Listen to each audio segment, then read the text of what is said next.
Hello everyone, and thank you once again for downloading the Panto podcast. This week my guest is a legendary baddie, and I know I say that all the time, but this guy has been in York for 29 years, alongside the equally legendary Berwick. I'm chatting with David Leonard. We talk about his process of becoming a baddie, what's it like actually working with Berwick, sometimes not having a script ready to perform, and his love for pantomime. So please sit back and enjoy the latest Panto podcast. I'm joined today with David Leonard here at York Theatre Royal. Hello. Hello, David. Hello, thanks for having me. Lovely to meet you. Right, first question. What was your first actual foray into theatre? Into theatre? Into theatre, yeah. Oh, that was as a child. Yeah. I was, gracious me, it was Gilbert and Sullivan at school, playing Coco in the Lord High Executioner in the Mikado. And then we did the Gondoliers after that. And then my music teacher at school, Clifford Ellis, had this idea that he saw something in me, and he knew an opera company, Opera Nova, which was started by one of the first female conductors in this country, Iris Lemaire. And he said, would you consider auditioning for part of Miles in The Turn of the Screw, Benjamin Britten's opera? And he said, I'll have to ask your parents. So I came round to my mum and dad, and they said, yeah, fine. So I that was one of the earliest, that was, I think, the first sort of professional thing I think I ever did. And then I belonged to the Grangetown Boys Club theatre in Middlesbrough, the Middlesbrough Little Theatre. And I did a number of productions there. And then I had to wait until I did my A-levels at Billingham Tech, along with Jeremy Swift and James Gaddis. We were all in that year, and we all went to London to drama school. And so that was my first kind of experience of theatre, being on a stage. On a stage. What about in the actual auditorium? In the auditorium, Yes, watching. I watched my first pantomime, I think it was a pantomime. It was, I think, the Sunderland Empire. We were all taken to see a pantomime. I can't really remember. In fact, we were all taken to see the D'Oyly Cart as well, which I was really excited about, having done, some Gilbert and Sullivan at school. And at the Middlesbrough Little Theatre, we used to see quite a lot as well in the auditorium. And it was magical to me. I'm a Catholic anyway, so I'm not a practicing Catholic, but I remember the Mass was always fascinating to me, watching the smoking handbags and the and all of that, I used to love... Dave Allen influence. Dave Allen, we always... I had a family of Catholics. We used to hoot with laughter, so I kind of liked theatricality as a kid. I was always building sets and doing what a lot of actors do, I was building little cardboard sets. And did you ever get the toy theatres? The toy theatres and all of that. And funny, I finally met the guy who designed quite a lot of the Pollux toy theatres, a man called Peter Jackson, who was head of stage management at the Guildford School of Acting. Who trained an awful lot of stage managers and lighting designers, and he actually designed quite a lot of Pollux toy theatres, just as Clive Hicks Jenkins, I think, does now, the famous designer, Welsh designer. I did all of that. Yeah. Great little pastime, though, isn't it, as well? As a Oh child. my goodness me, yeah, absolutely. I did. I used to take up the whole bedroom doing it. I drove my parents and my brother, I shared a bedroom with, to distraction. He built me a sort of art cupboard, actually. He sort of partitioned. It was a bit like that episode in Steptoe and Son, when they split the house in two. Our bedroom was split in two. He built a little hardboard door, so you could get out onto the landing. I was obsessed with theatre as a child. Did you ever put on any shows? Did I ever what? Ever put on any shows for children? At school, I put on all the plays at school. I used to travel around with a big suitcase of costumes and write scripts and do the whole thing. Yeah, I must have been insufferable. I would do it. I was why I wasn't beaten up and thrown out of a window. I think it's because I was good at sport. So I survived it. I used to rope all my mates in and do all of that. Yeah. Where do you think that first came from? That spark? My mother had a wonderful singing voice, and she sang on the northern circuit of working men's clubs. So I used to watch her. She had a terrific voice, almost sort of semi-operatic, really. So I think I got it from her. I'm not quite sure, sort of Irish ancestry, maternal and paternal. So there must be the Irish Catholic, they're all a bit theatrical, aren't they? So, I didn't expect to hear religion coming up in this, to be fair. Well, the Catholic Church has a lot to do with theatre and a lot to do with pantomime, you could actually say, really, because it's the origins of, as you know, of theatre are in the Mass. So all the smoking handbags and the theatricality, that's that line. It obviously goes back further than that, goes back to the Greeks, I know that, and the Romans, but the first sort of theatrical staged dialogues on stage were part of the Mass, I think, and it grew from there.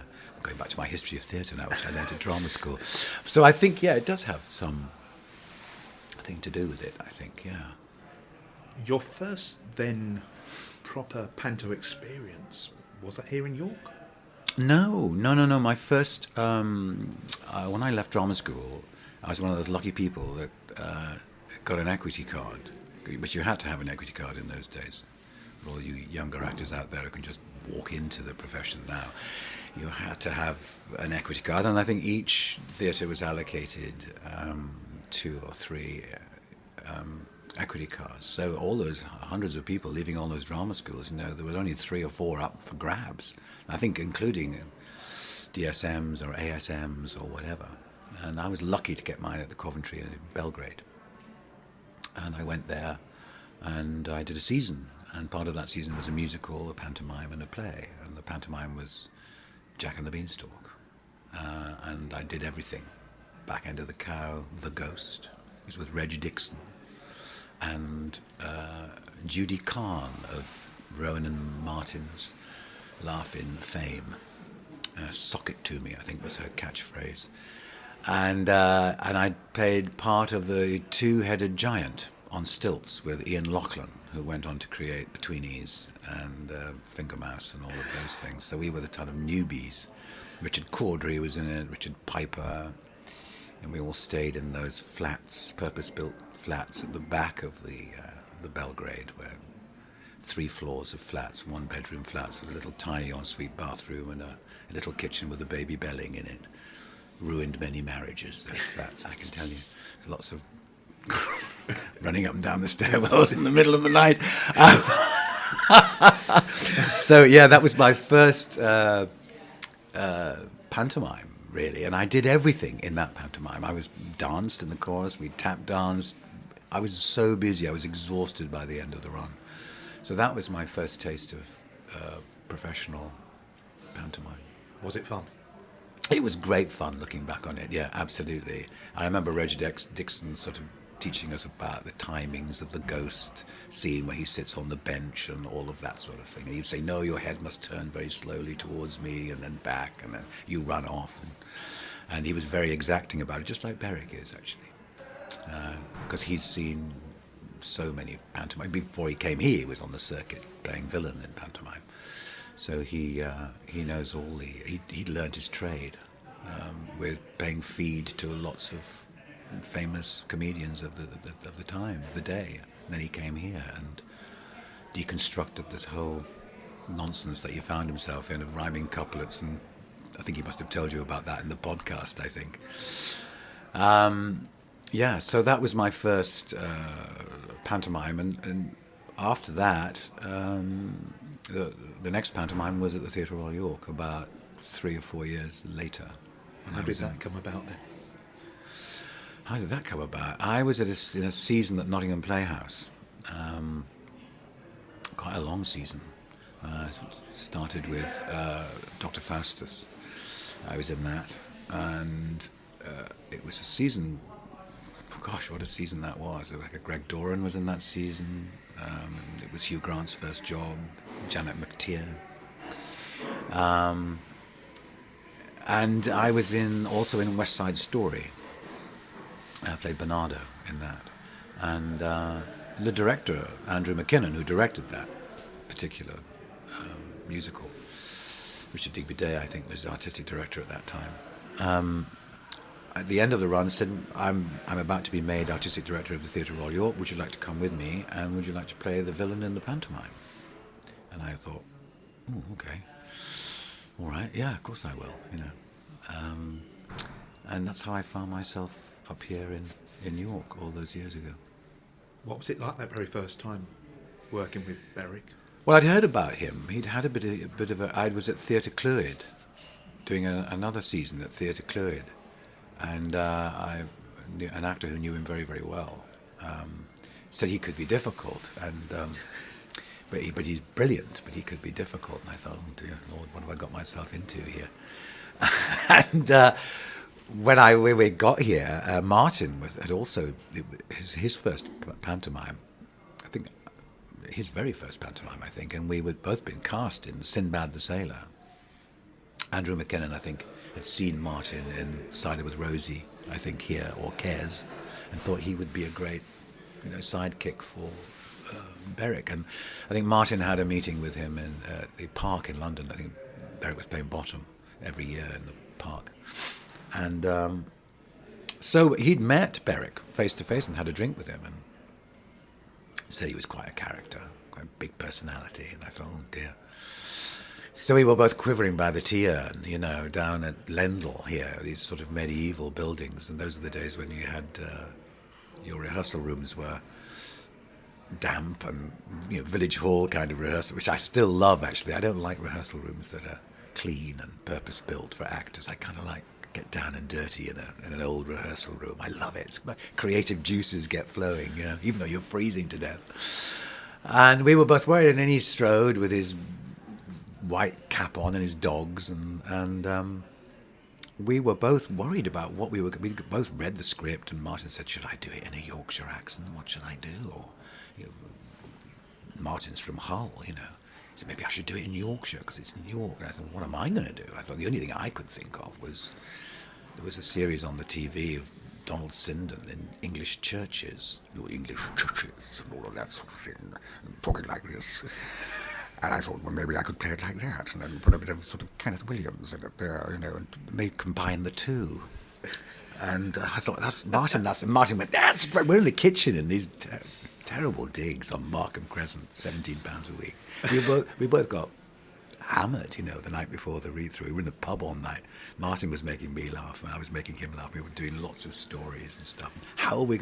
Two young actors in their 20s, what are we going to do with this? So we did the read-through, and Berwick started to laugh and came up to us and changed a few things for us, and told Martin to do it in a Hull accent, and said to me, keep doing what you're doing, and I'll rejig the script somewhat, and if you come back next year, I'll write it for you. And he said that to Martin as well. I'll write it for you, because I know who you are as actors, what you can do, and I'd really like you to come back. And that's how it all started, with Martin skipping around the stage and me camping around all over the place as the evil warlock, Do you like playing evil? I never set out to play evil characters when I was at drama school. I always played sort of juvie leads and stuff that I wasn't really looking back on it, never really comfortable with, I've always thought of myself as a sort of character actor, really, not as a romantic kind of lead, even though I've done that sort of thing and never really felt comfortable doing it. No, it's great fun. Pantomime is fantastic. It's a lot of actors poo-poo it, I know, but there's a lot of great, wonderful actors who do it and continue to do it. If it's a good pantomime and it's well written, and Berwick's pantomimes are, for me, I think, are absolutely fantastic. And he writes very well for me and for us, Susie and Martin, and for everybody. It's well worth doing, and it's a great chance to sort of collude with the audience, to have them heckle you, a bit like Shakespeare in a way. It's very Shakespearean in that sense. And it's very liberating as well to do that, I think, as a performer. to see all those faces out there, packed right to the rafters and booing you and laughing and joining in and audience participation. It's great fun. Hard work, but great fun. Has there been a favourite baddie you've played over the years? I always kind of like the shape-shifting baddies, where when Berwick writes really well for me, he sort of says, "Oh, you're going to be playing about 5 different parts." The baddie, changes costume, and even male to female, female to male, or that sort of thing. That's great fun to do. But yeah, I suppose the greatest pantomime baddie is Abanazar, and I've done that twice, and I've really enjoyed playing Abanazar. But he's written so many original. I remember the next year, he said, "I see where I'm going to go with you as villain," because the next year we did Jack and the Beanstalk, and it was a kind of Rocky Horror-ish sort of Dr. Evilstein character with rubber gloves, and I thought, he said, "Oh, you can do that." So he wrote lots of wacky villains for me, which I don't think you would see anywhere at that time in the 80s. I don't think you would see these strange pantomimes of Berwick. Did he take the pantomime all over the place, to outer space, to the Vikings, the Romans, the Wild West? We went everywhere with our pantomimes, particularly in the second act. Part of that narrative arc, of that journey of going to somewhere. There's the journey that the dame takes with her son to rescue the princess or whatever. So it was. Every year we used to love it. And Berwick, how do you come up with all of this stuff? It's great joy. Great joy. How do you prepare them for a role like that? Are there any influences? Do you watch other performers and think, "I'll take a bit of that"? Or? Yeah, you do. Little bit. Unconsciously, though. Not consciously. I don't. It's things you grow up with. Yeah, you must know this. You watch comedy, all your heroes in comedy, the things that I really loved watching as kids. I mentioned, Kenneth Williams, and I remember I saw Donald Sinden in Present Laughter, which is one of the greatest comic performances I think I've ever seen. He did it at the Vaudeville in London as Gary Essendine, and he was absolutely terrific. And there's lots of different, too many to mention really, that seem to go in your subconscious, and it just seems to come out in some way. When you get the script then, which can be a bit of a bone of contention here at the Theatre Royal, because sometimes the script hasn't been ready for you on first day of rehearsal. Yeah. The complete script anyway. How's that as a performer? I think because we all worked together, for so many years as a sort of shorthand between us, we kind of know what to expect, really. It's not that difficult. I don't mind that at all. If you can throw a new scene at me on Martin and Susie, and we'll do it and put it on its feet and learn it, and it's bang, you can go on stage. It's simple as if you've done radio, if you've done rehearsed readings and things like that. Actors can do that sort of thing. Might be a bit more of a hairy thing for a young actor to take on, but it's not that difficult, I don't think. I'm not being big-headed, but it isn't. I think you've done it for so long, it's sort of, you play the villain, you think, it's the person who wants to rule the world, and destroy everybody, or whatever, the overreacher, It's, and Martin knows his role, and Susie, so, yeah, and Berwick co-directs, and in the past directed the shows, and he makes it so easy and so simple, and can give a masterclass on the floor to young actors. He certainly taught me and Martin and Susie an awful lot, actually. Have you ever felt like stepping up and turning to directing? No, not really. I've never been asked, really. I mean, I have directed here. I have directed a play here, which I enjoyed doing, but not a pantomime. But I think we always kind of, to the young performers here, we can always give tips, and they can come to us and ask us questions, and Berwick doesn't mind that. And we even suggest things. We all, it's a collaborative effort as well. We all embroider what we are given. We are given this sort of script, but I kind of go off on tangents with my part, I'm kind of allowed to do. Dame and villain are kind of allowed to do that in a way because of this collusion with the audience, and so he gives me a bit of license. If I overstep the mark, he kind of lets you know. Really, you have to be very careful around him because he is the anarchic one on stage. He's the one that he wants everybody to be solid around him. The structure, the architecture that he's written, ba-boom, ba-boom, ba-boom, gag, joke, has to be there for him to have the air to weave in and out, to deconstruct it and comment on it.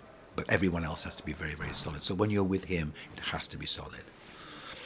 When I'm by myself, I can kind of do, as villains often find themselves, chatting to the audience, these long soliloquies or whatever. I can have a ball. But he writes so well. Any memorable moments like that, where you can just go off into one? Too many to mention, really. I mean, I'm the one I'm doing at the moment. I'm playing a dentist. So the inspiration for that was there's a famous sketch, and I can't remember the comedian now. The dentist, called the dentist sketch, and the guy injects by his accident his arm, and he can't quite inject his patient. So that was the basis of that, and we just went with that, and I made it more pantomimic. But it's been great fun to it's always, and every night's different as well because audiences are so different. And, it's a great buzz when you hear an audience out there that's really up for it and for a good time. The right balance in an audience as well. A family, mum and dad or granddad with kids, and great. And some nights are Spot the Child. It really is for a pantomime that isn't blue in any way. It's always likes to keep that innocence. Even though he says there's no plot, no story, there is a story, and the children follow it. And I see the children with their mouths open. I've been to pantomimes where children fidget and chat throughout. There's always a screaming child, but children are usually very attentive in our pantomimes because there's a lot for them to take in. What about then the break you took when you left the Theatre Royal for a little while, and you had quite the performance, shall I say, when you were in Matilda? Yeah, I had sort of broke before. I was on tour with a musical when I couldn't do it. It was somewhere in the 90s, I think. And then, I did Matilda for a year and a half, including rehearsal period, because I was injured at the beginning of it. Because it's quite a physical show. I don't know whether you've seen it or not, but your trunchbuls are prone to injury. And indeed, the whole cast are prone to injury. Welcome to the world of Matilda, I was told by one of the cast when I got injured. There are 3 others on the going to physio ed, or on the bed having their bodies manipulated. I was in that, and then the following year I did. I was in The Curve doing Chicago, playing Billy Flynn, which I really, really enjoyed. It's great. One of the greatest musicals ever written. It's fantastic. And Matilda was a fantastic experience as well. Not unlike a pantomime, it's redolent of a pantomime. Again, though, baddies. Another baddie, yes. I mean, it was very odd because the guy that directed it, Matthew, I never know Matthew's surname, Warchus, I think it is, or Walkus, I think it's Warchus, who's now director of the Old Vic in London.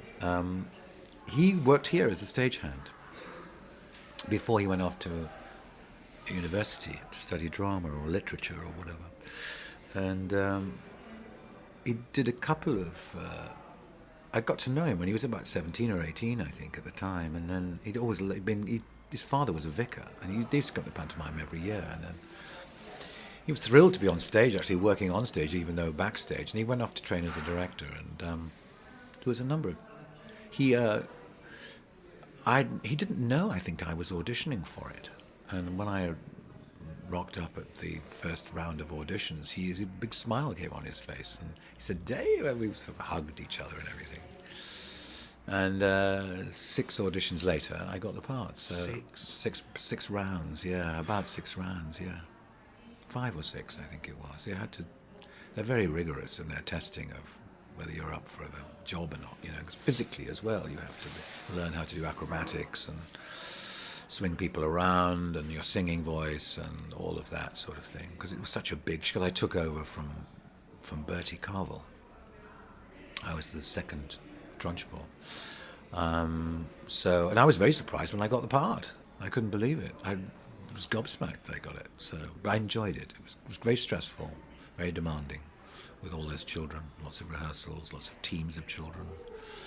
But it's a great role, and brilliant book by Dennis Kelly, and wonderful musical lyrics by Tim Minchin, and a great choreographer, and directed by Matthew. It was a real experience. It was wonderful.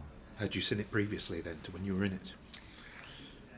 My wife said to me after about the fourth recourse, she said, "Don't you think you better go and have a look at this thing?"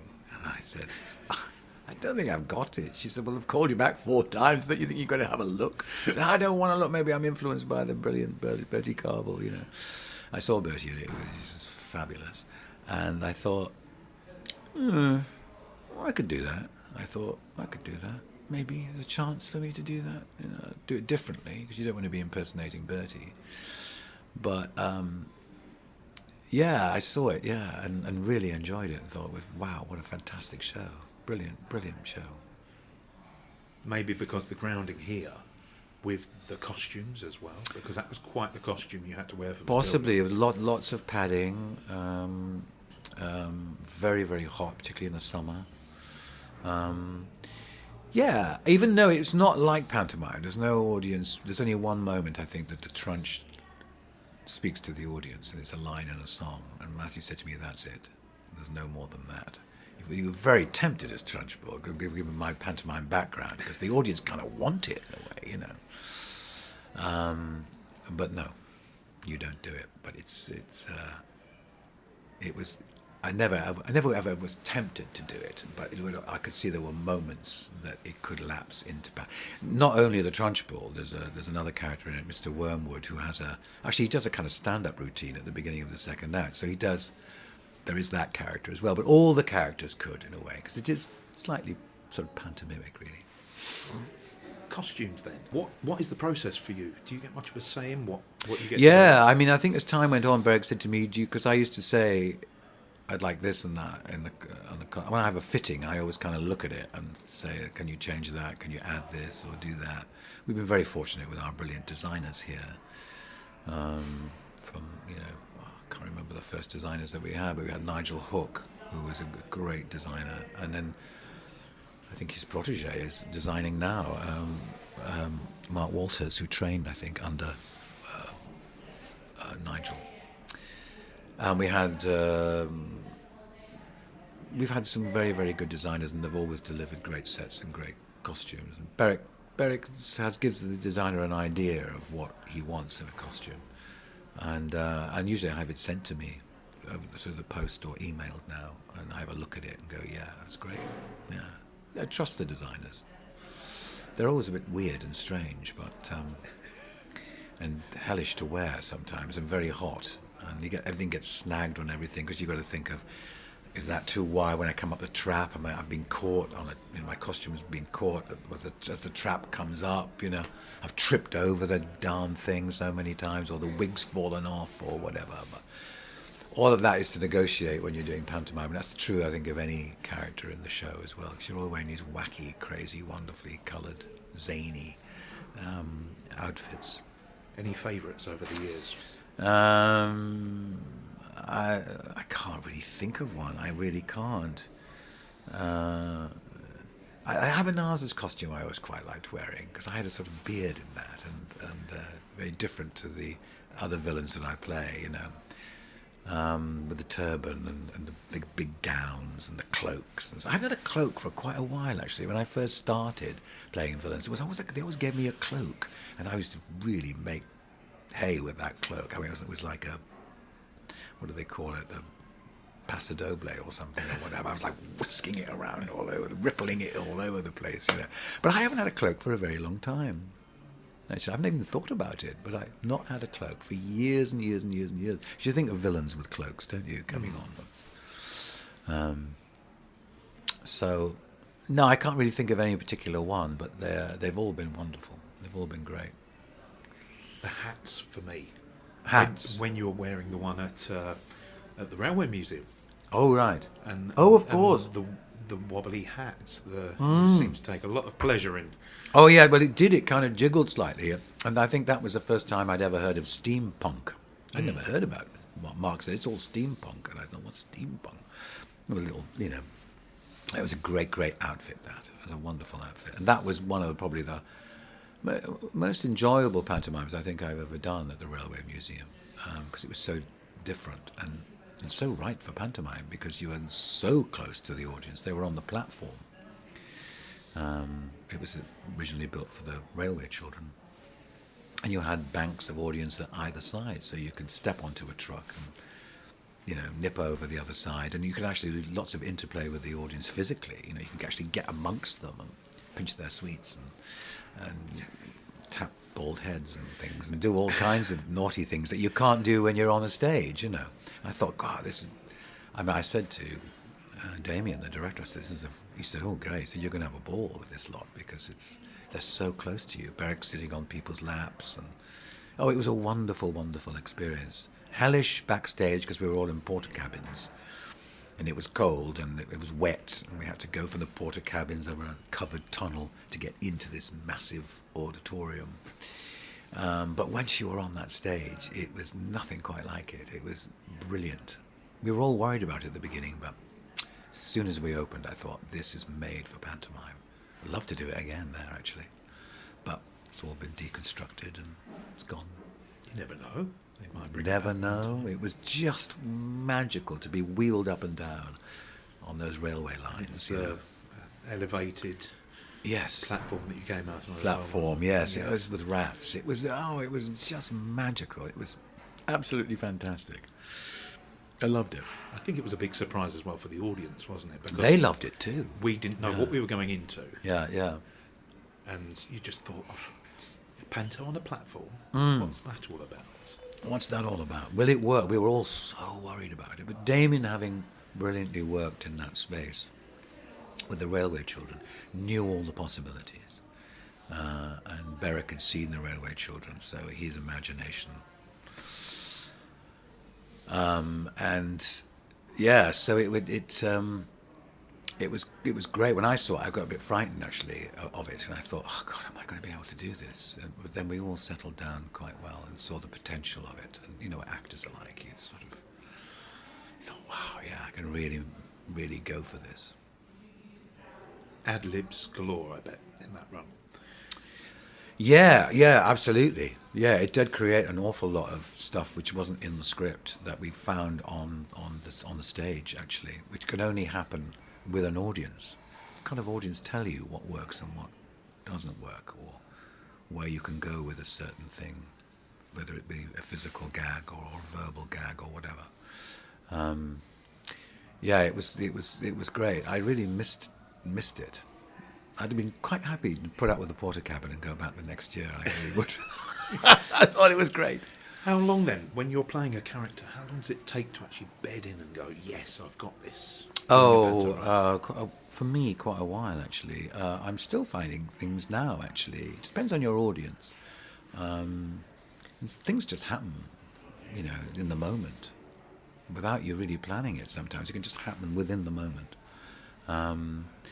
Certain things you try out, that didn't work, or it worked last night, but it's not working tonight, or, why is that, it was going so well last night, now we're back to... What's wrong with them? What's wrong with them, they just don't think you're funny, And Barrett used to say, if it's a really bad audience, before I went on, he used to say, oh, they're going to love you.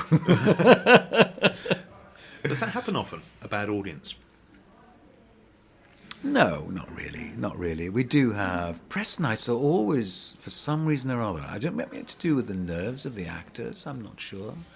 Or... Because previews always go well, they're always a riot, and then suddenly press night comes. I don't know where the audience come from. They bust in from somewhere. But you think, oh, God, that's not the reaction we had last night. And it's press night, Because press night here is 2 nights in, It's not a week's run in before the press come. It's like almost like a dress rehearsal still. So, but That's if the script's finished.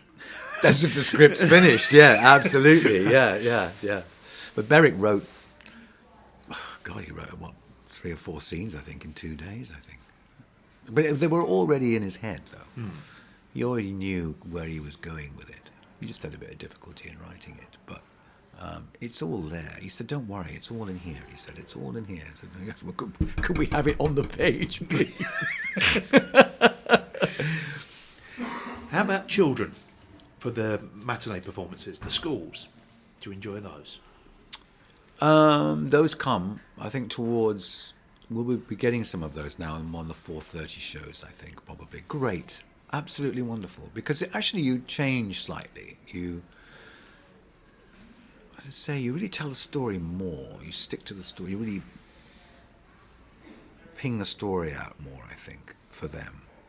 But they love all the silliness and the slosh and the wackiness of it. You see them squealing with delight, you know. The more physical you can make it and visual with your performance in pantomime, you're onto a hiding to nothing if you can think you can walk on that stage and just be kind of natural with it. I mean, there are some people who can do that, but children love to see bodies, you know, running all over the place and exaggerated facial expressions, and it goes back to that Catholic Gothic gargoyle-y thing, you know, that you see in this town, you know, the cathedral.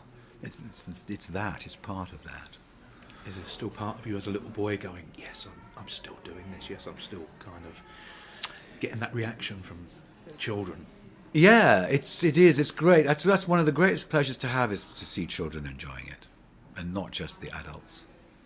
It really is. You can see, I love it when, as a baddie, I never like it when an usher will come up to me and say, you scared a number of children today, and they went out crying, which is not that often, because I like, if a baddie, for me, a baddie, actually, the children should feel that they could take the baddie on. And I've had kids, particularly with schools performances, shaking their fist at me and wanting to run up the steps, you know, and take me on. I like that, rather than just going boo, boo, boo. You know, anyone can come on the stage and be grumpy and go, boo, boo, I hate you all, boo, shut up. You know, for me, that's boring. Villains, I think, should be, you know, they have delusions of grandeur and they're overreachers, but they should be a little bit funny, I think, really.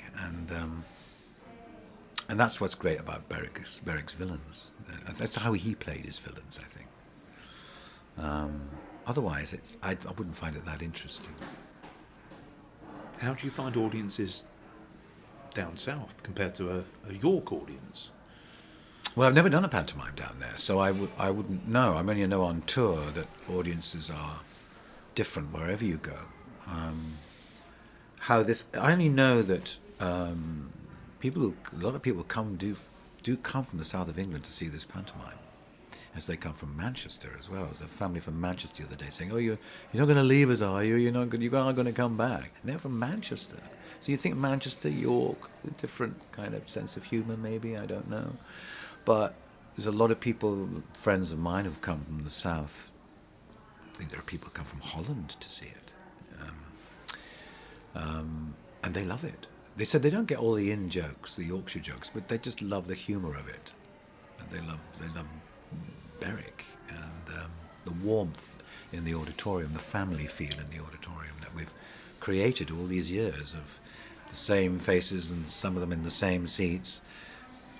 Even though the auditorium has been reconfigured in the last few years, but we see their children now and their grandchildren. So there's not only there's the family and the team on stage, but there's the team out there, there's a family out there which is extended, and they come every year and they look forward to it, you know, and they meet you in the street and shout, "Glad to see you back," and you know, you're in a queue somewhere. You know, there's nothing quite like it in this country, I don't think. I mean, there have been dames and teams of people who've done 10 years, as Kenneth Allen Taylor, obviously, but I don't think a team of 4 or 5 people who've been together for 29 years. I think that's peculiar to this pantomime. We've done it every single year. And no one knows, a bit like Brigadoon, you know, nobody knows us outside of the walls here. It's just It's a, familiar faces to everybody here. You know, nobody knows who we are really, sort of, apart from in York. We're not names, we're not telly names or stars in any way. We've just been fortunate enough to have Berwick, who's actually asked us back every year and saw something in us that was pure pantomime and kept us together. And fortunately, we've kept on doing it, even though we've been doing other things, you know, or gone off to do other things, and we've always come back. It's been a constant for my children were breastfed in the box here. And my daughter ended up playing Principal Boy on the stage. was that last year, was it? No, it was a couple of years ago. But my son is on the dark side, so he's behind the camera. He's not. He's a director, creative director. So he's probably could have been an actor actually. He's a good mimic, and if he'd have really wanted to. But I think he saw what his dad went through in life, so I don't think he wanted to repeat that. It's definitely in the blood, though. Yeah, I think so. Yeah, we didn't push them at all. My daughter was always starry-eyed and wanted to go on the stage, and my son has always been creative in the arts. And so yeah, and my wife was a singer and was an actress as well. Now she's a teacher. And then her side of the family are very theatrical as well. They were in the film industry in Los Angeles. And her mother was a famous singer, film star, as a child star. So it runs in both sides of our family in a way. So it is in the blood, yeah. Where did you meet, if you don't mind me asking? Well, drama school. Yeah, a long time ago, yeah. And we're still together. We weren't together at the beginning, and we sort of separated, and then we got back together. And our kids, Hermione and Laurie, are sort of the new Kathy and David, really, in a way. It's all repeated itself. It's a bit like Wuthering Heights or something, you know. Oh dear, yeah. With Berwick announcing his retirement, did you get wind of that before? How did I hear about that? A lot of people were asking us, funnily enough, in the street, were asking about, because around 40, you know, is he retiring? Is he going to retire? And of course he had his operation, which I think you talked about in his double bypass or whatever it was. And right about that time, Martin had a very serious accident as well, which he thankfully recovered. And so a lot of people said, is he retiring? I said, I don't really think so. He's just been given a new lease of life. You know, he's about 5 months after he'd had that very serious operation, he was bounding around on the stage, you know, against, I think, the advice of doctors. He's doing it again this year. How did I hear about it? I think he told me on the phone. Oh no, I don't know, it was Damien or Berwick told me on the phone, and I said, "Are you crazy?" I said, "You can't retire. What are you doing?" He said, "Oh no, time is up." Anyway, he'd actually sent in, I think, his email, and then afterwards I said, "No, you've got to retract it. You know, you've got to." I think he thought long and hard about it, and now I do think he's ready for retiring as a performer. He may continue to write. I don't really know, but he'd probably make a very good autobiography, I think, which I think he's probably going to start writing. Before he reads his Dickens, I remember he said he was going to read the entire Dickens, you know. Yes, he showed me the leather-bound Oh, Dickens. Did he? He says, I will read it one day. First edition, apparently. Right, yeah. No, I don't know what he'll do with his time, but we'll visit him and we'll still remain very close and in close contact.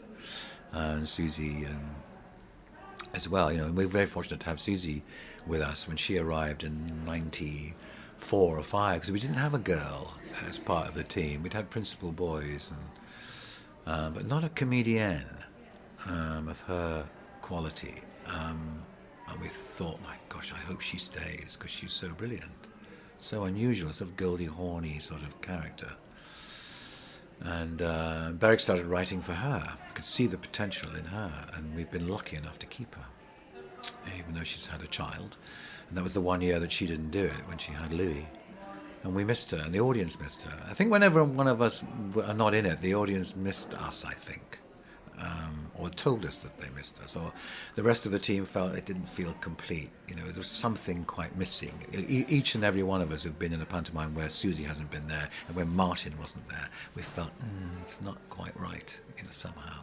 I mean, it was a success, the show, but you miss the presence of that person, and you miss the banter on the stage and off stage, and it affects the writing as well. So yeah, we've been very lucky, very, very lucky to have done this for so long and had such a great time. Lots of happy memories. As I say, it's very bittersweet and nostalgic at the moment, and we're finding it quite hard to get through every performance backstage. It's not affecting what we're doing on stage, but the memories all come flooding back, you know, and the smell of the theatre and all the times that we've had together. It's coming, sadly, to an end. In normal pantos that you've done previously, do you have it where you count down the days? Or do you dread that last day, that last performance? Well, we're always glad to get the 2-show day period over with, because it's such hard work on the voice and physically, particularly if you've got flus or colds or whatever. Not that we don't enjoy doing every performance, we do, and we give it our all, you know, we love it when we're on stage, but it's because it's at the time of Christmas when it's so busy, and you know, if you're away from home, you're renting a flat, you're getting the tree, you're buying all the groceries in, you're making sure everything's right for when your family come up, and I've been doing that now for so long, even since the kids were tiny, you know, my wife, like the Beverly Hillbillies, bringing everything up, cramming it all in the car to be here 2 weeks, and you're doing 2 shows a day, and you're all the stuff that you have to do at Christmas. We all experience that. So it's a very, very tiring, but a joyful time. You know, when I look back on it now, it's the best ever, really. And to be in York as well, which is such a Dickensian kind of setting. You know, we're very lucky to be doing it, pantomime here in York, in this beautiful theatre. But yeah, that time, I'm always sad when it's over, and this year is going to be quite poignant and sad for us all, I think, really. You just got to have the stiff upper lip and get through it. Are you coming back next year?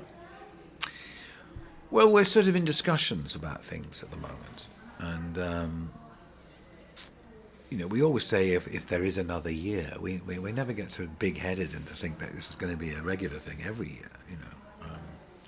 You know, they may not like it. We're always worried when we start every year. Have we got anything? Berwick says, is it funny? What have we got? You know, are they going to stop coming? You know, it's a nightmare. You know, but they do come. They queue every year. You know, for tickets on the 1st of March or whatever it is. They're round the block, lines of people.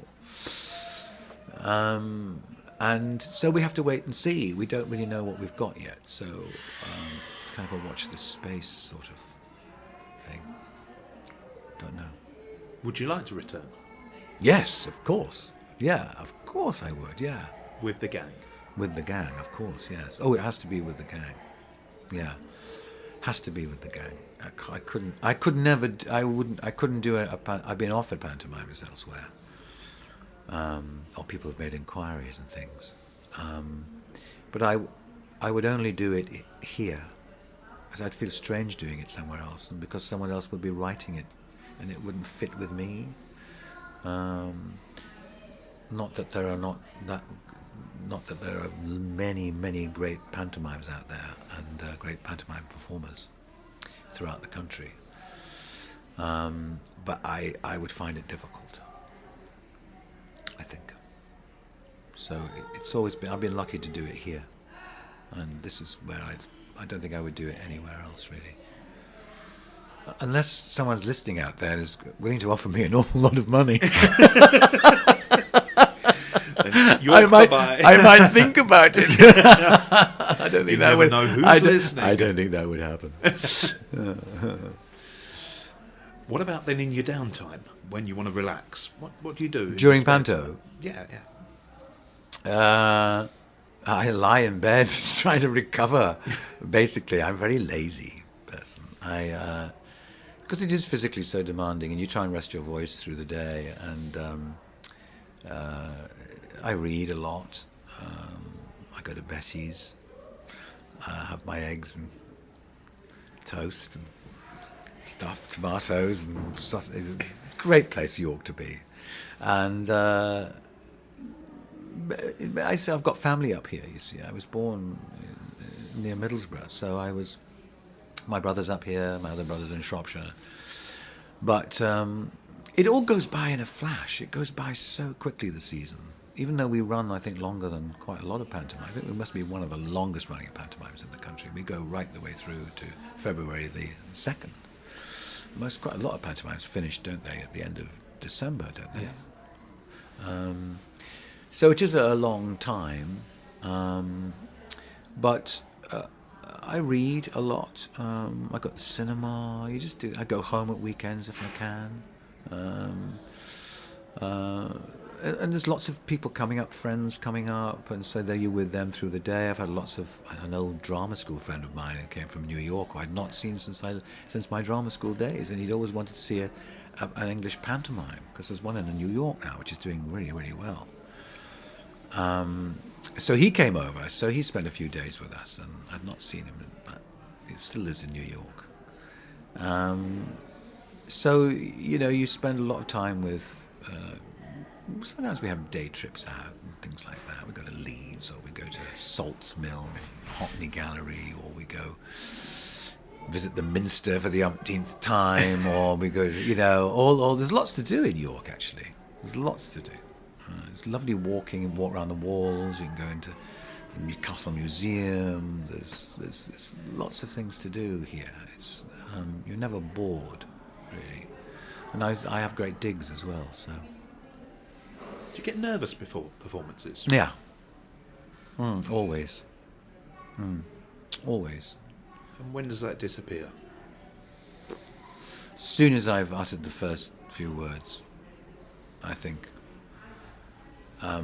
No, I always get very nervous before performances. I'm always very concentrated and very focused. In case I forget my lines. I'm always worried that I'm going to forget my lines. Have you ever done that? Oh gosh, yes, absolutely, yeah, absolutely. You always get out of it in pantomime now, because the audience just laugh. You say to them, "I'm terribly sorry, I forgot," man. They all burst out laughing. Can't do that in a serious play, obviously. But no, I do. Well, not really nervous. My hands are not shaking or anything like that, but I'm very nervous inside. Yeah, absolutely. When you go out into a stage and you see all those people, it can be a bit scary. What about when your children are in the audience? I kind of like it. I kind of like it when my family are in the audience. I don't like it when my peers are in the audience. I hate it when I know actors are in, or directors are in, or I don't like, because they sit and judge, I don't like that at all. I prefer to know anyone's famous in, or anyone I know. I don't really want to know about that, really. It affects me quite a lot. Are you dreading that last night with Berwick? Oh, absolutely. We're all dreading it. All dreading it. It'll be a celebration, but a great tribute to him, as it is every night, with standing ovations, right the way up to the gallery, and people with watery eyes looking up, because they've been coming for so long, and the requests that they read out are unbelievable.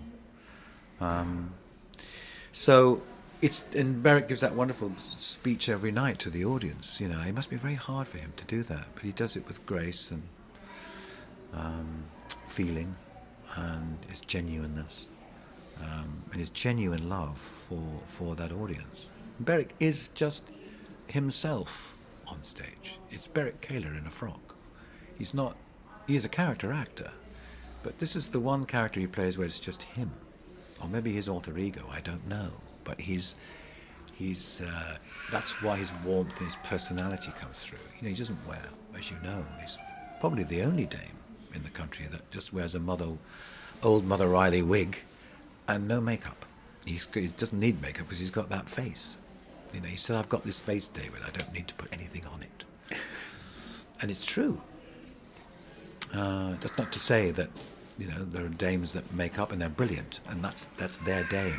But Berwick's dame is, he never pretends to be a woman. He has the odd little thing here and there, but mannerisms or whatever. But he never pretends to be a woman. He's just a bloke in a frock. And that's what you get. What would be your advice then for any young budding thespians out there? Oh. Things have changed so much. You work with young actors now. My daughter, who went through drama school and stuff, they are much more... when I left school, drama school, the one thing you wanted was your equity card. And you were expecting people to employ you. Now actors create their own work, which I'm really... actors have always done that. They've always done fringe and created little companies, but now even more so. If they're not going to come to you, you create your work and you hire a theatre and you put it on, So I would go down that road, really. How they do it, I could never do it. And I could look back on it, I would never be able to get a company together or try and get a one-man show together or take it to Edinburgh or whatever, They're brilliant at doing it. Now with social media and Twitter and Instagram, there's so many ways now to publicise yourself, to get yourself out there. In our day, there wasn't. You only had Spotlight, didn't you, and a little 10x8 that you put in an envelope and you posted it off with a stamped addressed envelope, Or you relied on your agent and you stood by the... Just like with Neil and I, you stood by the telephone box waiting for your agent to ring, I mean, it was... I've been going back to the dark ages. Now it's sort of... you've got all of that at your disposal now. So you've got so many different tools, In those days, you didn't have any of that, really. You said before we started recording about voiceover work as well. That's quite lucrative, but also it's changed a lot since... Yes. Since Yeah, we're talking about the kit you've got here, which is amazing. I know a lot of actors who have this kit or something like it and work from home and do a lot of voiceover work. I think it must be hard. It's hard for any young actor or actress leaving drama school when every year there are hundreds of them leaving, and there's never enough work for them out there. I think they know the reality of that. The drama school, I think, prepare you for that. They know the reality of there are not that many jobs out there, and there's so much competition as well. And getting the right agent, and it's a shame that we don't have the repertory system that we used to have. Our actors harp on about this, but it's so true. That you don't get your weekly rep anymore, or a company you put on about 4 or 5 shows and have the same company running all the way through, and a lot of actors then learnt their trade, treading the boards with the older hands who see how it's done, watching and learning from the bad and the good, and there isn't that out there. I sometimes feel sorry for actors that are thrust straight onto the National Theatre stage or the RSC stage or whatever, and having had no experience of doing something out in the sticks somewhere where you can fail miserably, and learn something from it, But as always, there are an awful lot of very, very talented young actors out there who you watch them and you go, my goodness me, that is so marvellously brilliant. And how old are you? 21, 19, and you're that good, It makes you sick. They have it all. So I don't know. You just keep at it. Just try and create. If work's not coming to you, create your own work. It's hard. It's tough. I'd say to anybody when they say to me, "I want to be an actor," I say, "Don't." Unless you really, really want it. You've got to really, really, really want to do it. And a lot of people drop out. I don't know what the percentages are, but I'm sure that out of however many are on a course, 40 or something, leave RADA or Lambda, how many will still be in the profession 2 years later or a year later? I'm not sure. But that's it. I think it's still the same as it's always been, really. But there's so much more There's a lot more. There's a lot of work out there, though. I do think, as far as for stage is concerned, particularly in musical theatre. There are just so many musicals, and we are turning out such brilliant performers now in musical theatre. I was astounded working in Matilda at the quality of the performance level. Even in Chicago, when I did Chicago, the team of dancers that Drew McConey put together. They all come from Lane Theatre Arts or Arts Ed or wherever they come from, Birds or Guildford School of Acting. The schools that have the great musical theatre courses. Golly, the talent is phenomenal, and the training is exceptional. Is there anything you wish you'd done differently? I wish I had more confidence in myself. I think as a younger actor, I never really had that much confidence and self-belief. Still to this day, I don't have it really. I always judging, thinking everything I do is all terrible and awful and never satisfied. I think that's true of a lot of actors, actually. Makes you kind of vulnerable and needy. Although I'm not so much now. As you get older, I'm not like that anymore. But as I was a very nervy young actor and very unsure of myself. Whereas I see actors who are very kind of on the front foot and confident, have a lot of self-belief, which I think is a good thing, and you need it. You do. And, there are actors who don't have any of that, but they're lucky they get the break, because they're good, by and large, really. You see some great performances on screen. And on stage as well. But I wouldn't change any of it. I'm quite happy with my lot and what I've done. I've been very fortunate in all the things that I have done. I've done a wide range of Shakespeare, great big musicals, played big parts in quite a lot of stuff, and been very, very lucky. Do you read the reviews? No. It was a quick response, and it's true. I don't. I used to, and the reason why I don't is because I got hurt by them early on. In my first year in the profession, I made the mistake of reading reviews, and there was a couple that were pretty damning, and I said I will never read, and it haunted me. I kept thinking of it all the way through the performance. It never left me, and so then after that I thought, no, I will wait until it's all over, and read the good, the bad, and the indifferent, and because you're removed from it then. If at all, really. I don't read them, no. I will read them eventually, but not while I'm on the job. There are actors actually who can't wait to read the reviews. Are you mad? And I always say, don't tell me anything. I don't want to know. I really don't. Are you a curtain twitcher? Do you ever look to see what the crowd's going to be like when you just before the performance? No. I don't. You can see them on a monitor now. If you're by the desk, the person who's working the show, particularly if they're at the side of the stage like they are in this theatre, which you have to be, if they're not up at the box at the back, you can sort of get a gist of... You never really know what you're going to get just by looking at them, really. You can tell with this show as the audience are coming in, if they're very excited and they're up for it and they're cheering, and you think, oh, they're up for it tonight. But and you can always tell if you're in a comedy what goes, the first few laughs. If they got that, or they got that, or if they got that, then they're going to get this, and you can see where you're possibly going to be going.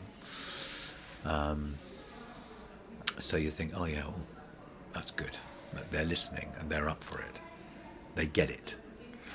And if they're not getting it, you think, oh, it's going to be a hard slog. Get through it, really. Is there anything you don't like doing in Panto? Don't like doing in Panto? Yeah, singing and dancing. I'd much prefer just to do verbals, because singing and dancing is like such hard work. It really is. It's a terrible admission, isn't it? It's honest. It's honest. It's honest. It is honest. Thank you for being honest. Yeah, you don't know where your voice is going to be. With 2 shows a day, you think, oh God, do I have to hit that note, or do I have to do this, or whatever, and you're exhausted. But no, in the second act of this show, I always like it because I don't have any numbers. So it's just verbals, you know. And I'm with Berwick quite a lot as well. So it's always fun being next to him on the stage. It's fun being with everybody on the stage, but particularly this year, because it's with him being his last, it's I sort of hold on to those moments with him and think I'm so lucky to be on a stage with him, really. And to be looking into his eyes and us corpsing together and laughing and the twinkle that goes on. It's lovely, you know, and I can't bear to think of the last performance when that's going to be happening. We've all just got to get through it and battle through it, really. It's going to be tough. It's going to be tough. I have a line that's going to be tough in the show, actually, because I say I'm going to eat her and turn myself into a big bad wolf and eat the dame. And I think I say she's going to be tough, especially around those bingo wings of hers. So I have to say it every night. Yeah. What's been your favourite moment in Panto? Favourite Or moment? moments? Or moments? Oh gosh, there's just far too much. I have to go back now and look at 29 pantomimes. I can't. I do like. I remember there's one. I do like flying. I played the Wicked Witch in Sleeping Beauty, and I came in on a broom. I got really excited about that, even though I do suffer from vertigo, being hung up in the flies, you know, at the flying tower, when you have to be at the very beginning of the show with a harness on, with an enormous frock, you know, it's on this big broom, coming into Verdi's something or other. Nigel Hook chose the music for that. I said, what's the best music? He said, we've got the music, don't worry. And it was some opera. And I used to fly across the stage and come in with smoke and cackling, you know, and then she would descend, you know, and you'd come into the court, into the ballroom scene or whatever it was, you know, the opening scene. That I always used to really enjoy doing that. I like coming up a trap as well. But the old trap here in the theatre, because the theatre's been reconfigured and the stage has been lowered, and the pit underneath the stage has been lowered. They dug down as an extra foot or something, or 2 feet underneath the stage, where the Roman well is and where they found the Roman road. And so you can actually stand up now on the understage. Before you had to sort of be hunched over and get into this old trapdoor and be hoisted up. With one of those wheels cranking up, and yeah, so that was one of my favourite moments. Entrances are always, Berwick's always given me great entrances as villains, whether they're through a trap or whatever, with big music, dramatic music and smoke and green light and all of that. I quite like that. I like it. So, yeah, but moments, I can't think of... Oh, God, there are just so many moments. I can't remember. I did a number Wuthering Heights with Berwick, and he was flying at the time. There was stuck to what to do with that number, and he said, well, I can't just sing this Wuthering Heights, this Kate Bush number. What am I going to do? It's supposed to be a love scene between Berwick and I. And I said, well, why don't you just fly? He said, that's a really good idea. Why don't I just fly? I said, I'm trying to catch you. And I remember that number so well. We had so much fun doing it. But there are lots of moments like that. Custard pie routines and a wacky scene. I don't know. I can't really pick one, to be honest with you. It would take me a long time to think. Far too many good moments, yeah. Well, there's one last question I need to ask you, David. Mm-hmm. And that is your dream panto. You can be in it, yeah. You can be sitting in the stalls watching it, you can choose the theatre, the production, but most importantly, the cast. Oh, out of anybody, out of anybody, you mean? Out of anybody, alive, famous people, or famous dead, people, or alive whatever. or dead, or whoever, be friends. Oh my! Well, our team would have to be in it. That's a bit of a cheat, I know, but no, not at all. Because I'd like to sit. I've never watched a York panto. Susie has watched one because she's had her son. Martin watched it because he was recovering. I think Martin watched it. Yes, he did. I think he was able to watch it. Berwick's never watched one, I don't think. obviously. And I have never sat and watched a York Panto. So I would kind of love to sit and watch a York pantomime with me in it. If it's a dream, this is. Yes. I'd quite like to watch my own York Panto with it, yeah. That would be wonderful. I never thought about that, actually. And which one? You can only have one mind. Go back over Probably the Old years. Mother Millie, our Millennium Pantomime, because we were the only pantomime in the country that were doing a Millennium Pantomime, sorry. And I was the Millennium Bug. And it was a really great panto. It was an original panto. The storyline is the same panto storyline as all the pantos are, but Berwick was Old Mother Millie, and it was a wonderful show. I remember it was a big hit, and it was so much so I think the BBC came up and filmed some of it, because we were the only people that were dealing with the Millennium Bug and what was going to happen at 12 o'clock or something. Do you remember that? Yes. When all the computers were going to go awry or something. I don't know what it was, but that one probably. Oh, there's just so many. Probably the first one I ever did, probably as well, which was great. But I would choose probably Old Mother Millie, I think, or one of Berwick's Mother Gooses, which is the Dame's Panto. And watching Susie Martin and Berwick and me up on stage, probably.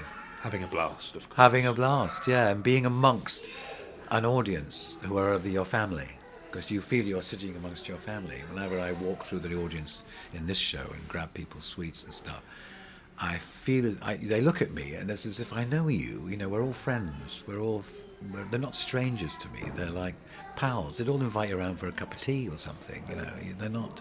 You feel their warmth. And we're indulged in that way, in a big way, because we've known each other for so long. Not that, as Berwick said, you can get big-headed and take them for granted. You can't. He always insists on giving a really good show and being sharp, pacey. That's what he requires discipline from everybody on that stage. So, yeah, I'd just like to sit back and watch one of our pantomimes. Excellent. Well, thank you so much, David, for taking part in the Panto podcast. Thank you for inviting me, and it's been a joy. Thank you very much indeed. Thank you.